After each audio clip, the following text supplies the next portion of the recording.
Hey y'all, it's Dr. Know-It-All. This channel is dedicated to finding out whether I really do know it all or not.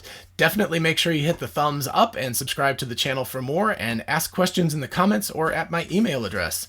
Without further ado, let's find out what the question of the day is. Drum roll, please.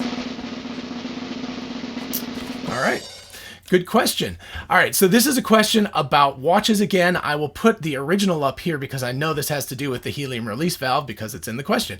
But the question is, if you need a helium release valve, which is this guy right here on my Seamaster, if you need a helium release valve to do saturation diving, why don't you need a helium release valve or something similar on the moon when you're out in space? So the history of this is that in the 1960s, the NASA, for the Apollo program and for the Gemini program too, had to rate watches and had to find a watch that they felt could survive the rigors of space and that could, stand up to being in a vacuum, etc. And what they did was they rated the Omega Speedmaster Professional, which I'll throw a picture of up here.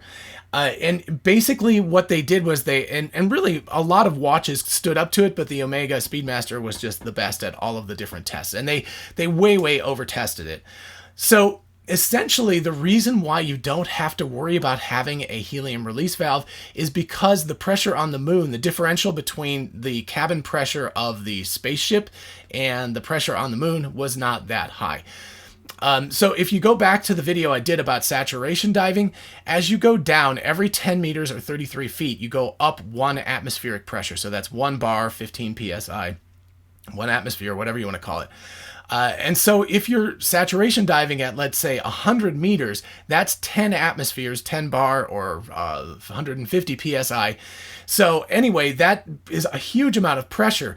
The difference is that when you go into space, if you're in space, the difference between being on Earth and being in a vacuum or a near vacuum of space is only 1 bar or 15 psi or 1 atmosphere. So if you think about it, this watch probably has about a 1 square inch surface. And what that would mean is you'd take your thumb and you'd be pushing on the back of it at 15 psi. That's not that great. If you increase that up to 150 psi, there's a really good chance that this crystal is going to pop off, that you would be able to force it off. Only 15 psi is just not that much. And honestly, the spaceship itself, the Apollo spacecraft, was only pressurized to about 8 psi or about a half a bar or so. And so therefore, during the 3 days that it took to get to the moon, there's a good chance that a lot of the air leaked out slowly out of the watch. And so it was probably at ambient pressure, which would only have been half a bar. So it's even less. The differential between the vacuum of space and what they were coming out of on the lunar module was even less than 15 psi. But whatever, 15 psi is just not that much. So the difference is basically that water is a lot heavier, right? So you go down in water and every 10 meters or 33 feet, you're increasing it by the effective amount of 1 atmosphere per 10 meters or 33 feet. And getting down something like 100 meters is 10 times the amount of atmosphere. At that point, you really do have to start worrying about having a helium release valve on your watch. But just 15 psi, not that big a deal, and so the watch can stand up to it, at least for the most part. I think there's a story about one watch that actually did break on the moon, but I don't remember if it had to do with the vacuum or not. But anyway, it's unlikely that the crystal is going to pop off.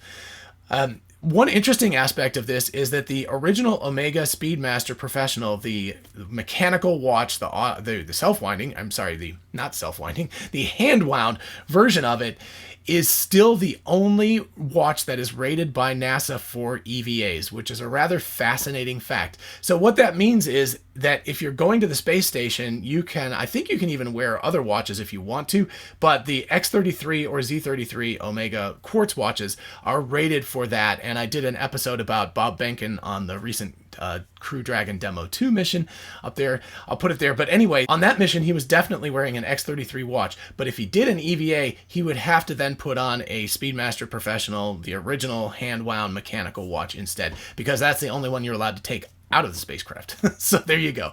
Interesting facts, a little bonus fact for you there. Anyway, thanks so much for the question. Really good question. I'm happy to answer more about watches or space or anything else. So definitely make sure you hit the thumbs up button and subscribe, and please do ask more fun questions in the comments or at my email address, which is drknowitallknows@gmail.com. Till next time, bye-bye.